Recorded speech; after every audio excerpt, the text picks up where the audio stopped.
My name is Tuomo Tuikka. I work at VTT as a lead in the topic of data spaces, and I have this honor to be a moderator here and work with the colleagues, go through that what we are doing at the VTT currently.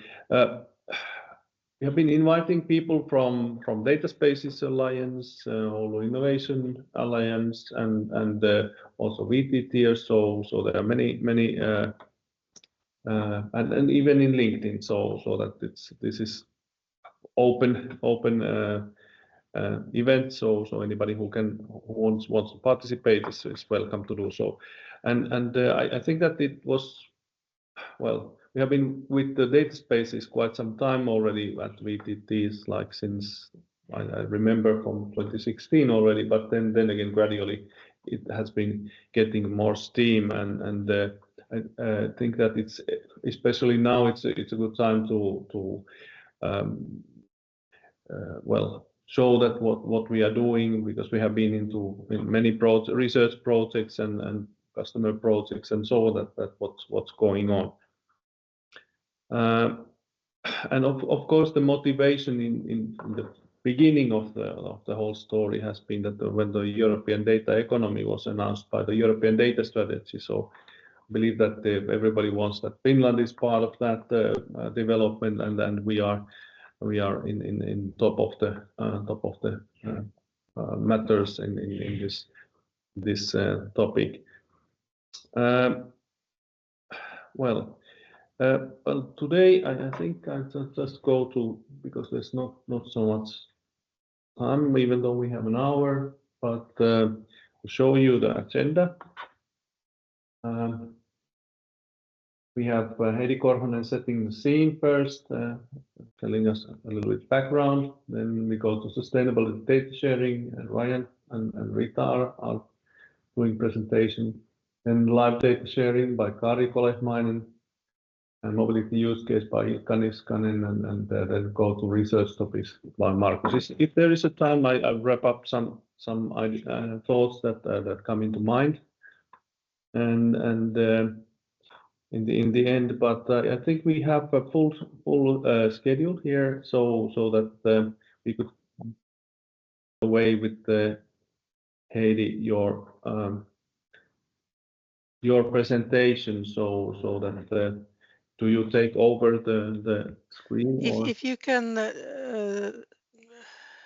switch the slides, that would help me. And just go ahead to the next one. Yes. So hello, everyone. I'm Heidi Korhonen from VTT, and I work in the data spaces team at VTT. I was asked to a little bit share with you about the data spaces in general, first to start with. They are the shared data environments, and you can think of them as, in a way, they resemble a marketplace where you can share data. You can share it for free, you can share it for a fee, or you can have some other exchange, but it's different from for example, platforms, in a way that you don't put your data there, but it typically remains, the data remains where it originally is, at its original location. And then the important thing is that whoever holds the rights to that data, they have the control with whom they want to share that data. So the information can be shown on a catalog, sort of what kind of data there is, but it can also be hidden. You don't need to show it visible to everyone. And then you can make those agreements with the other ones that you will now share the data, and the data space operator or anyone else. No one else sees the data but those ones with whom you share your data. And it's a kind of an ecosystem. There are agreements and rules, and it's important that there are those common rules how you treat your data. Um, the rules may be different in different data spaces, but the point is that there are rules that are at sort of the level of the data space, and then there are those contracts and agreements for the sharing. And this allows for the trust and the collaboration within the data space. And it's also important, this interoperability, so that you're able to share it, standardization and common practices and common services that enable that data space, that those are very, very important. And this all, it allows us to exchange and combine data in novel ways because we can now trust that we are in control of the data, and that allows for the innovation. Could you please share, next slide, please? Thank you. So Europe is promoting the data spaces very, very strongly. It's part of the data strategy, but also it is an instrument that Europe uses it's a kind of a tool that they use to enable those things that the EU is pushing through in all kinds of legislation. Um, it relates to the data legislation, but also things like sustainability as well. The data spaces, they are the technology that enable us to comply to those rules. And we are therefore very much involved in this, and we are working in a lot of different domains. Here they are listed as energy, manufacturing, circular economy, mobility, and some of those we will be hearing today, but there are also many others that we are involved, like in the water domain. And you could say pretty much that wherever VTT is doing work, we are able also in those areas to do data spaces related work. And we have very much worked on cross data space interoperability issues. So whether that's within a domain or cross domains, how you can combine those data. We look at today is especially about the technical perspective, but we are also working very much in the business, legal, and governance aspects, those organizational aspects. And this, we see that as AI is progressing, this becomes even further important because it's also related to those strategies that EU has, how EU can become strong in AI. The data spaces have their role in that as well. Next slide, please. And we have gathered our competencies in our data innovation lab. And what's our strength?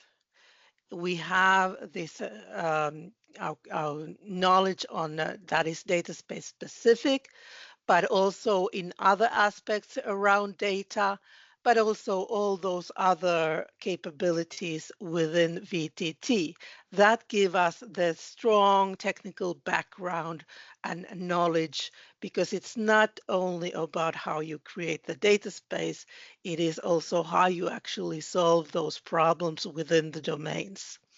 So this Data Innovation Lab, it provides us a sandbox for co-creating on all these topics. VTT is also the Finnish hub of the International Data Spaces Association. We are a founding member of Big Data Value Association. We are a member of Gaia X, and we do many projects, as Tuomo mentioned.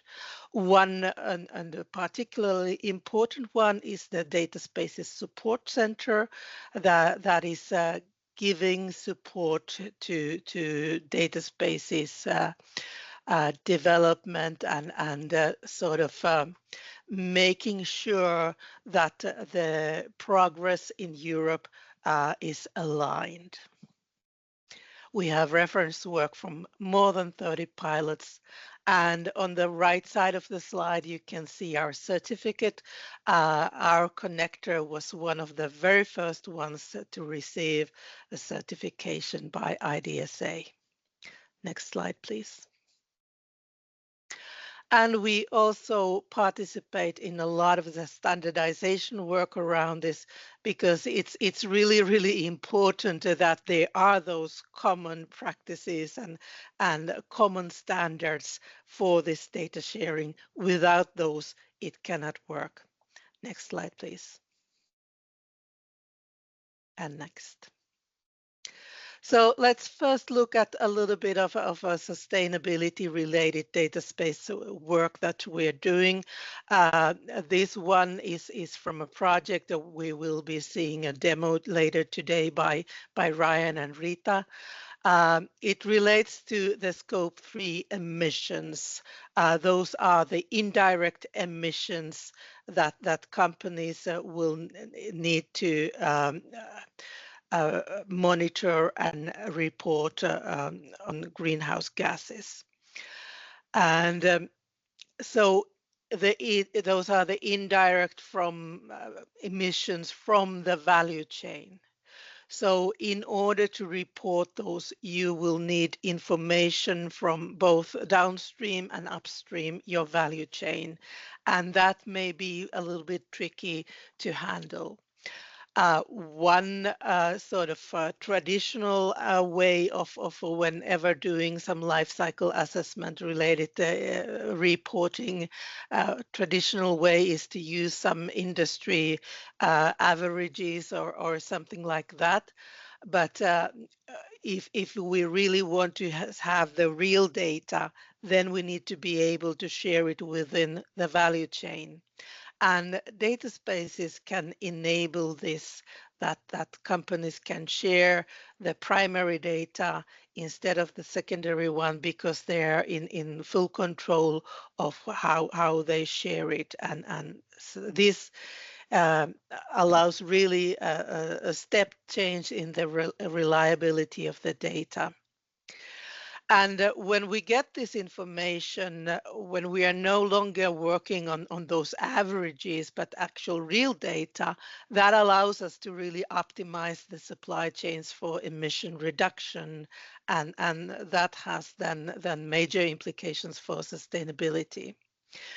In the demo, we will see a logistics data provider share trip-specific carbon dioxide data with a data consumer, and they are using a commonly agreed data model.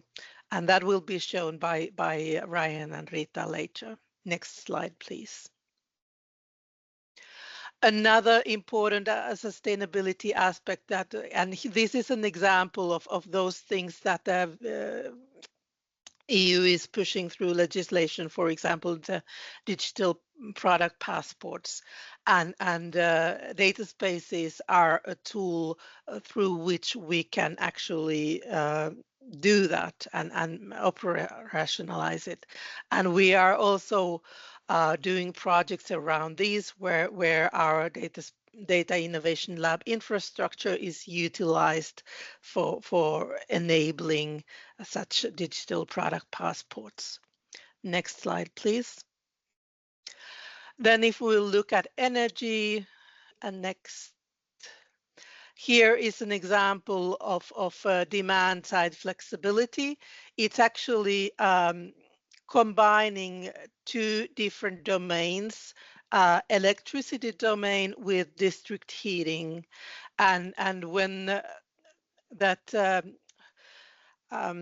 it's calculating the marginal cost of district heating and providing that to the buildings that need to be heated, and then they are able to choose whether they use electricity or the district heating, and it has actually has quite a lot of saving potential, both for the customer and the distribution system operator. So there's a first estimation of value savings of 18,000 euros per megawatt. Next slide, please.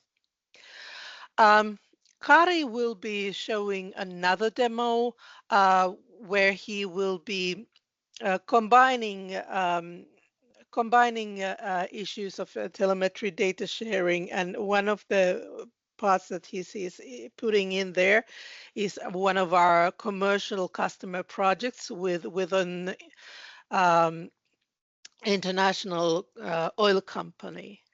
And you can understand that the infrastructure in for the oil company, it's really critical. We don't want to have any oil leaks anywhere or anything bad happening there.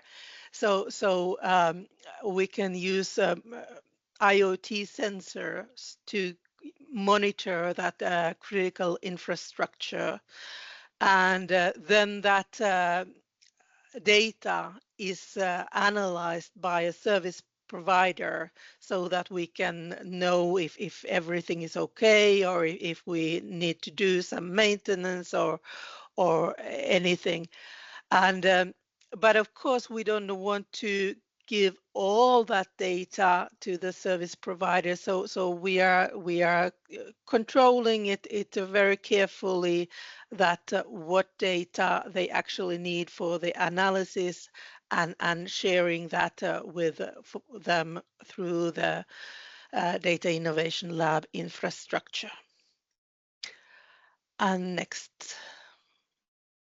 And in the agriculture data space, the other part of the demo comes, Kari's demo comes from the Flexig Robots projects, which is about these fleets of robots in agriculture, and how we can orchestrate the robot cooperation. And there we had like more than 10 connectors connected to this Data Innovation Lab infrastructure, and you can see their FMIS providers. The FMIS is like an ERP system for farming. And you can see the cloud storage providers, the robot operators and their systems, the drone operators, IoT providers, and so on, all of them being able to share the data. Next slide, please. And in the demo, we are showing how IoT sensor data is then shared for analysis and for making these informed decisions and operating these robot fleets. But we can also add monitoring of things like weather, soil, moisture, plants. We can add like satellite data, and all of this data, it can really transform agriculture towards more AI-driven agricultural. Yes. And then I think it's time for the next demos. Thank you very much, Heidi. That was a good introduction to what we are having here. So let's go forward with Ryan and Rita. Yeah, we've built a data space around one specific use case about route exploration and carbon emissions.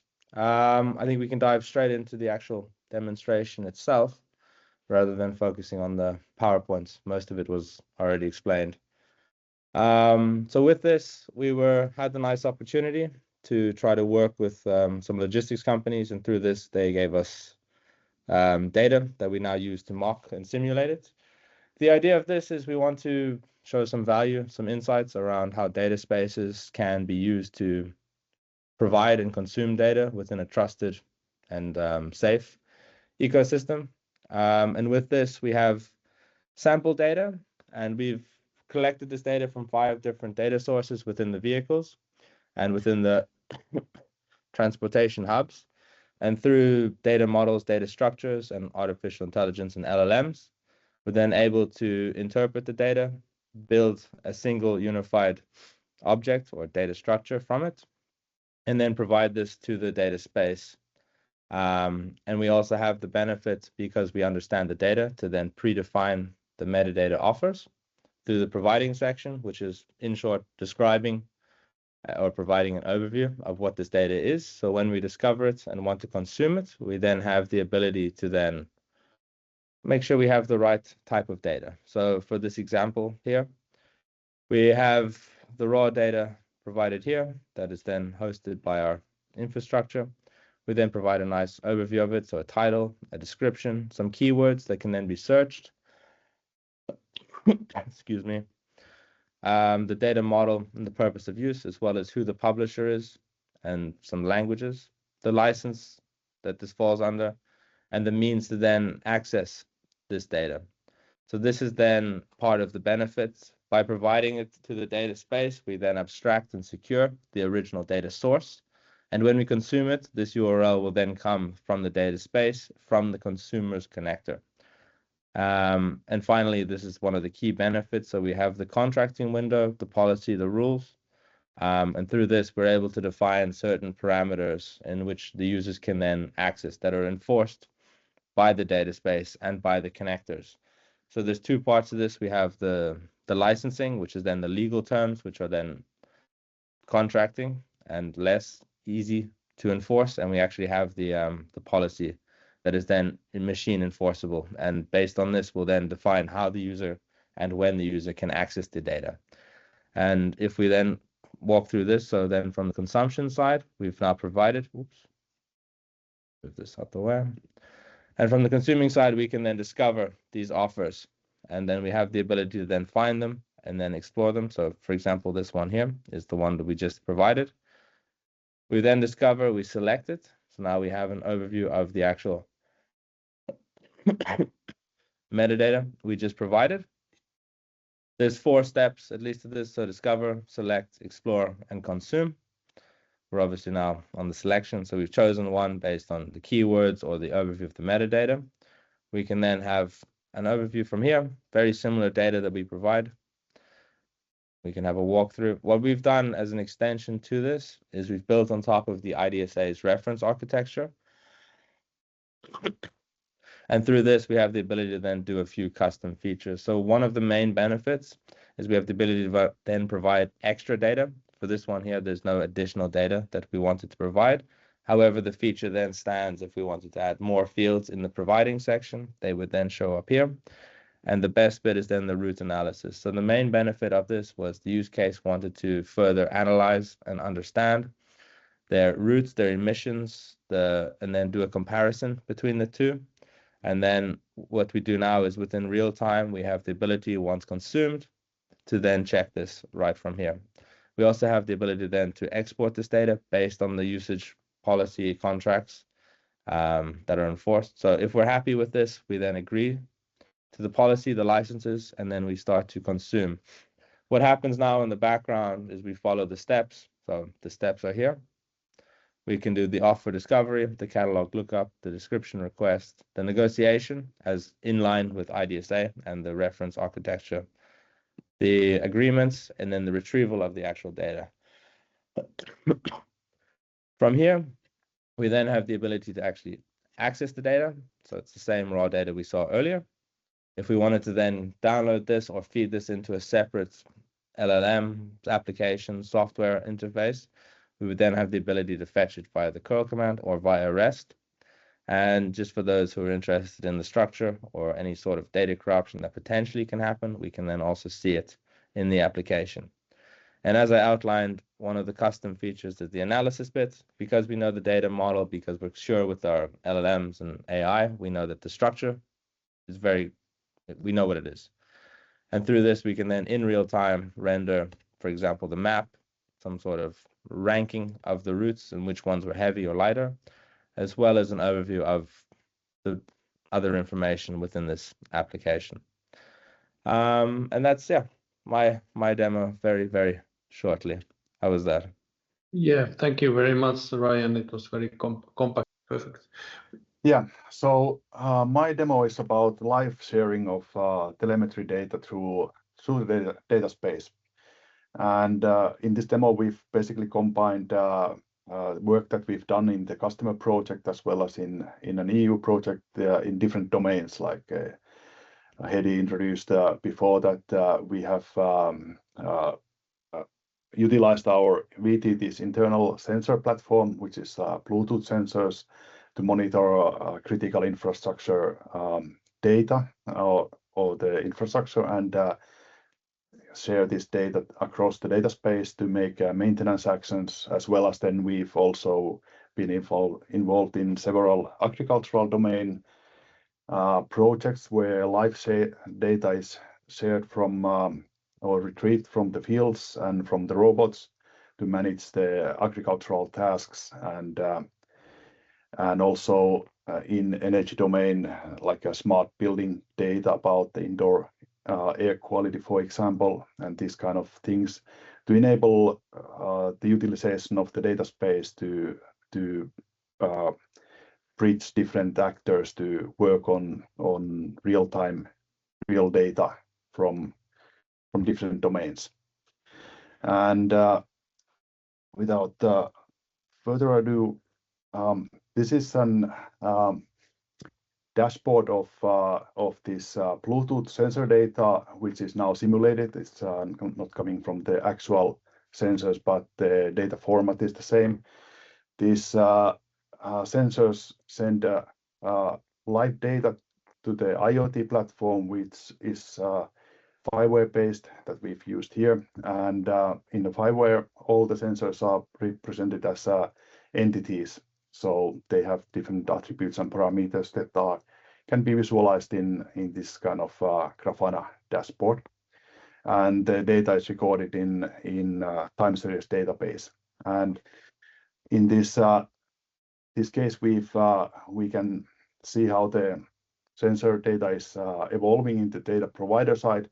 So this would be the entity that entities view who provides the data and who uses the sensors. And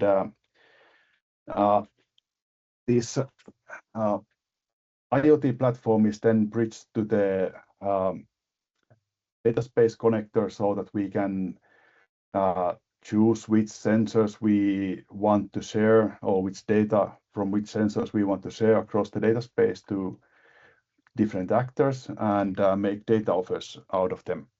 And those happen automatically. So in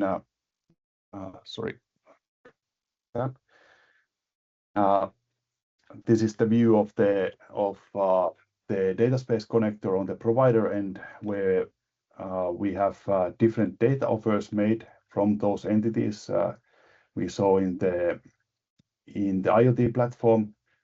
And for these entities,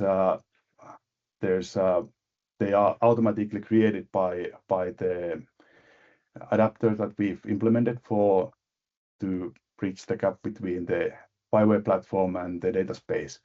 And here we have different policies defined for the data. For example, the validity of access, which is 1 year forward, and we need to also select the data representation, what type of data we are actually dealing with.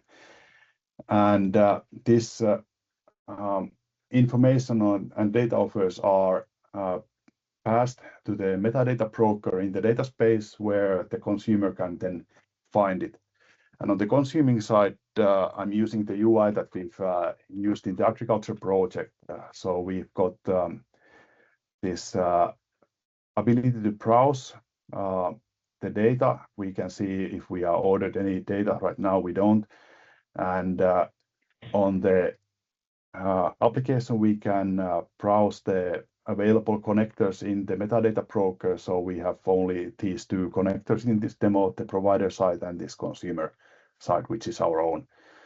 And from the provider side, we can see which resources or data offers are being presented by the connector.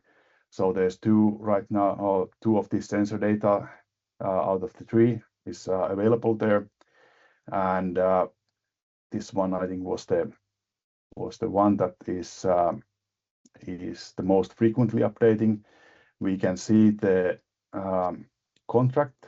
So this in this case, the how long the data is available for us. It's 1 year forward.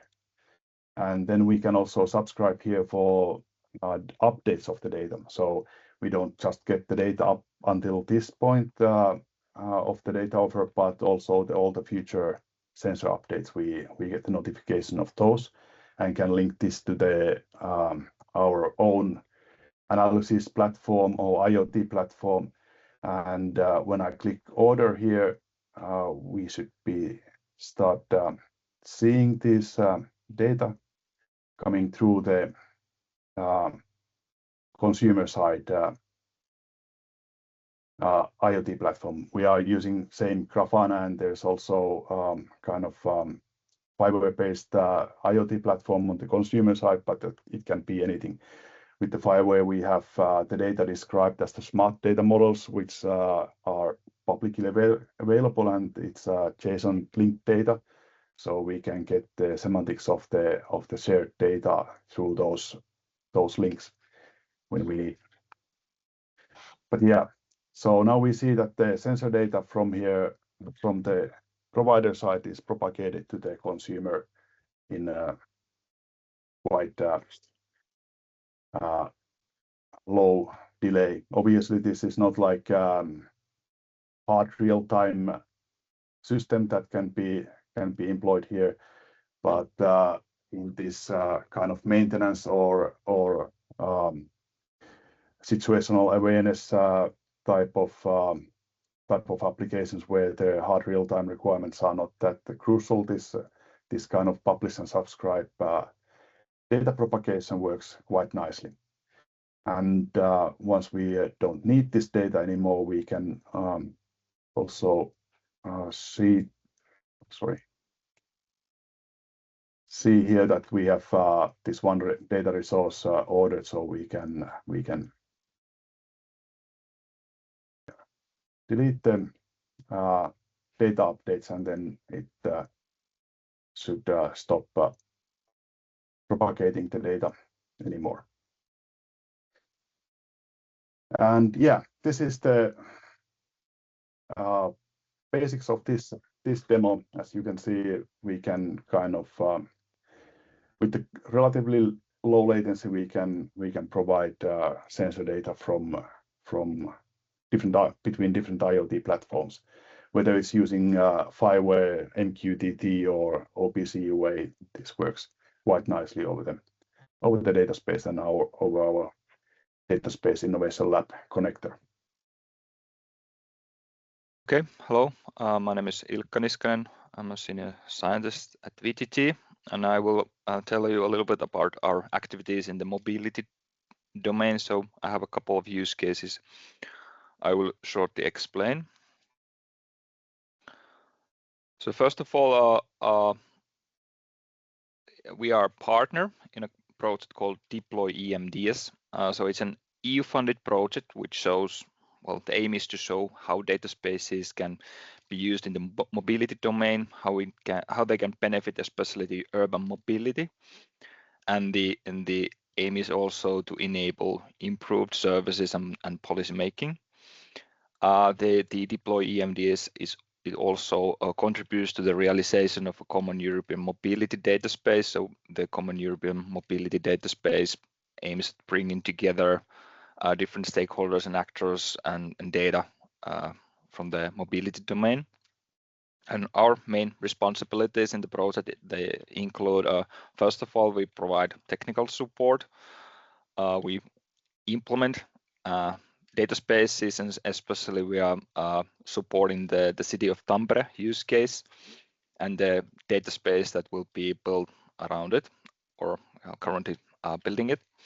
And then we also perform development testing activities with different kind of data space implementations. So for example, we are using EDC-based connector implementations. We have experimenting with a simple framework. Then we are also a partner in the consortium that produced the report, a study in support of the creation of the Common European Mobility Data Space. This was written under the guidance of the European Commission, and it was published under EU Publications website last May. And we, VTT, we specifically contributed the specification of the EMDS interlinking layer, and I will explain this a bit more detailed later on. But if we start with this deploy EMDS project, so the main goal and context of the project is that, well, obviously we aim at enabling data sharing and reuse in the mobility domain, and we are trying to do it by building a decentralized technical infrastructure, so data space without having any kind of like common centralized data repositories, but really having decentralized point-to-point data exchange interactions. We also try to establish this kind of a common governance mechanism, so how data space is governed, what is the decision-making process, what are the responsibilities of different actors, and so on. And this deploy EMDS project is based on use cases in 9 different cities and regions across Europe. And the project, it started on 23, it will end October 26. It has 45 European partners.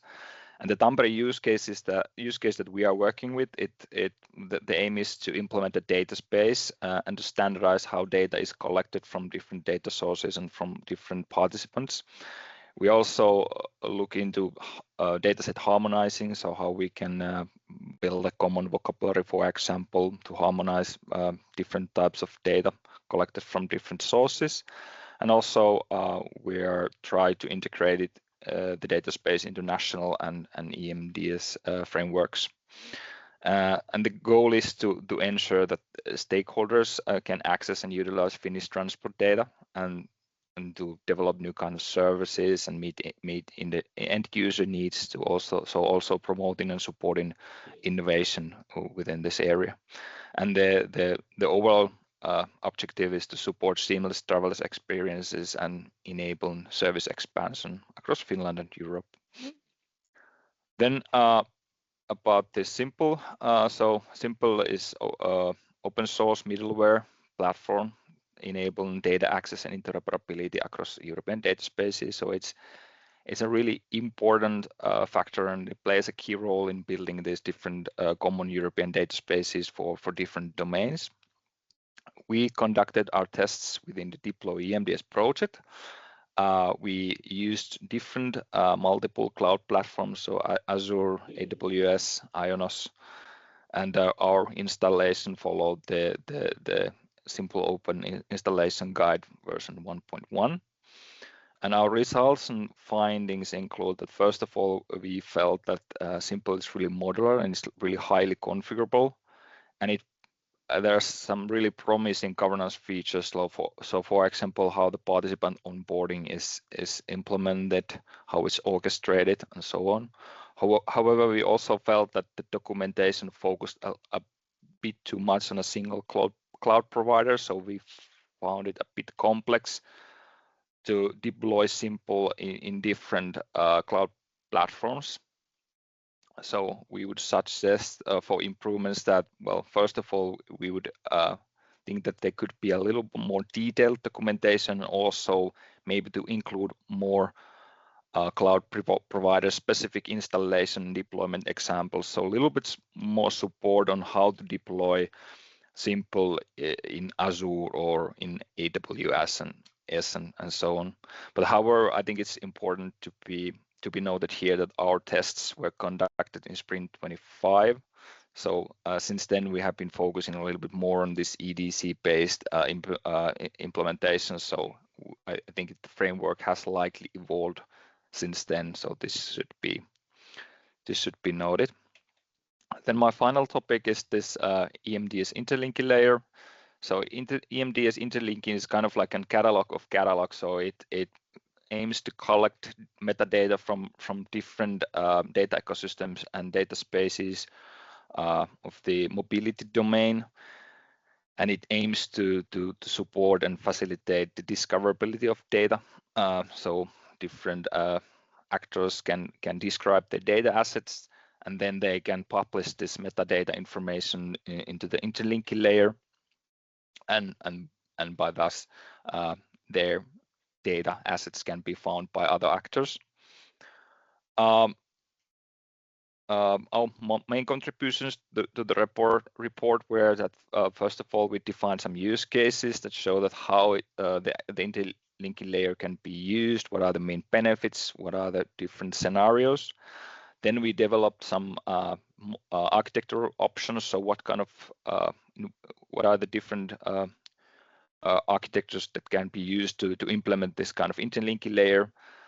Then we organized workshops with key stakeholders. We collected feedback, and based on the feedback, we selected the most feasible architecture option that can be implemented in the future.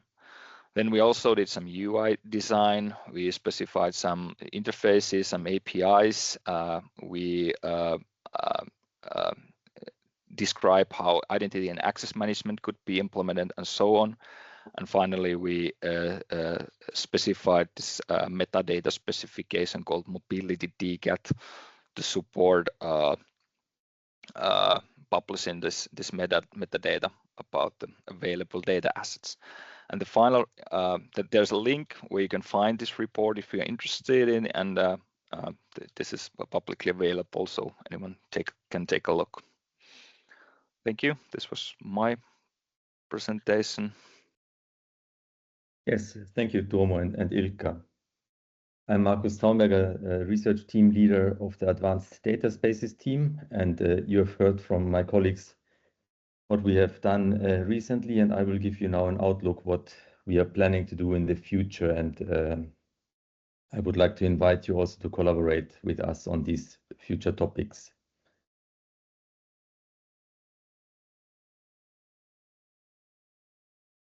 So at the moment, we are working very heavily with our data innovation lab, and that is at the core of our activities, and it can be utilized and will be utilized in the future for many different things. And if we start with the top left side, so we have the possibility to make compatibility tests for technological components in our test bed.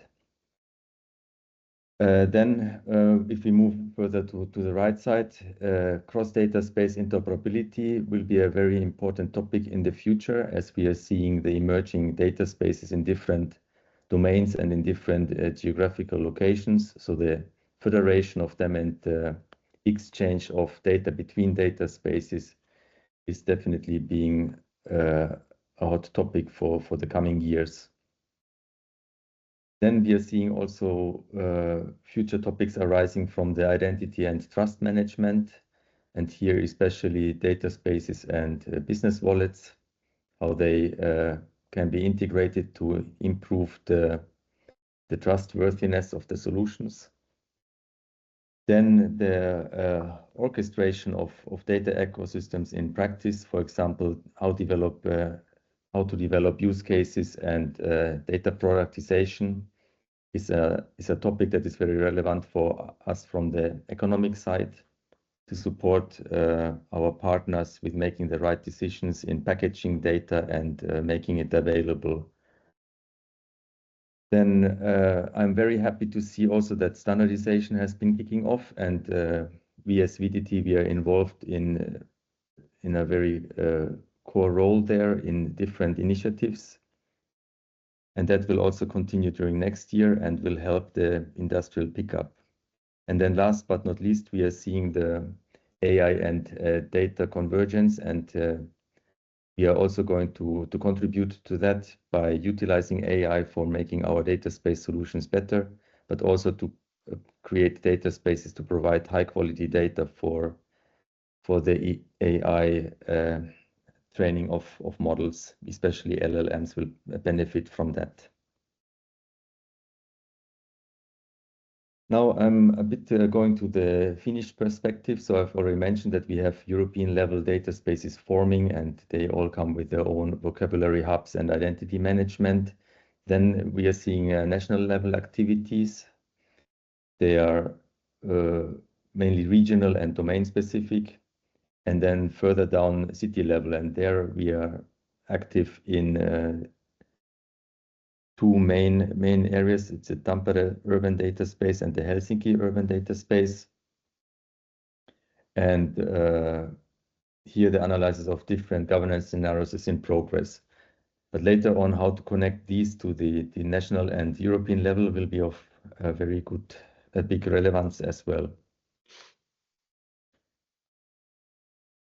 Then I mentioned already the Data Innovation Lab that we have here at VTT. This is a private cloud infrastructure where we can also host GDPR compliant data. It's mainly a sandbox environment where we can do co-creation with our partners.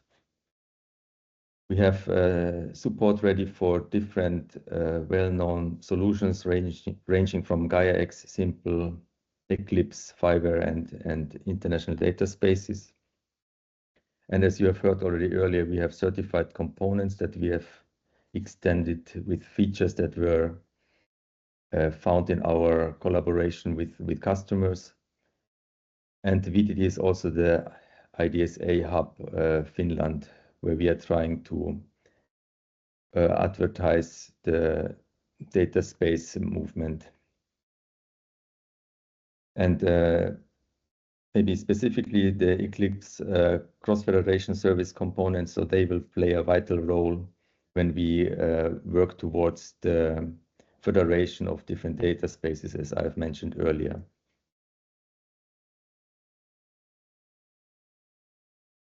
And we can unlock the value through data and co-creation.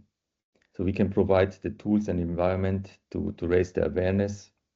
We can shorten the time to and costs for the development of these data space solutions. And we are very well aligned with the European standards and interoperability frameworks. And with that, we can build minimum viable product pilots and create AI-ready data ecosystems. So I would like to invite you to join us on this journey and contact Tuomo or me or any of the team to discuss more about that. And I will conclude my presentation with an example on how we put project ideas forward. So this is an idea where we are planning to make use of the data space federation services. And we would use two companies, one as a service provider role and one as a tester role. And there we would use the data space for exploring the data available, so using the catalog services, but for the actual data exchange, we would use the business wallets for a verifiable data product exchange. And that concludes my presentation. Thank you for your attention. I think, Tuomo, you can do a wrap up now.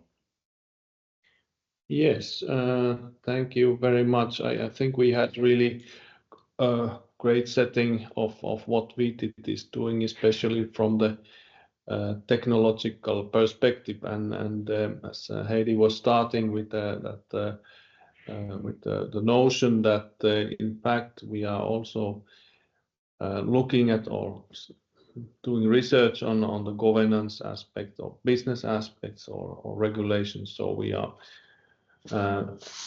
taking care of the whole stack of matters that there are data spaces topic.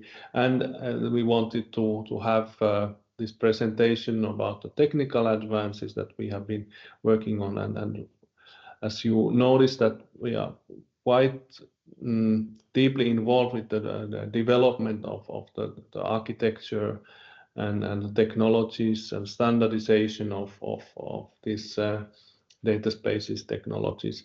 So I think that, well, maybe a biased opinion, but VTT is a great partner for data spaces, and we have a lot of experience already, and we are ready to collaborate in any ways in Finland and also abroad in order to create new exciting projects. We have been seeing this well in the European Union document that data spaces is going to be an important part of the European data economy that is also linked to data labs, also linked to AI factories and all these new developments which are on the map now in the European Union. And also I would like to see that here in Finland we are also very much aligned with this development, so that our industry is like part of this development, and also our service providers, and therefore it's very important that we have this kind of communication here or in Data Space Alliance or anywhere we can find ways to make progress on the matter. Naturally, this artificial intelligence is forthcoming, and maybe it's not so that the data spaces is a panacea for European artificial intelligence totally, but it has its role in order to create this kind of new ways of looking at data, and therefore we have plenty of work to do in that way, how to get the data into the artificial intelligence to these AI factories and so on. So it's not only the technology, but it's also about the process, that how that happens.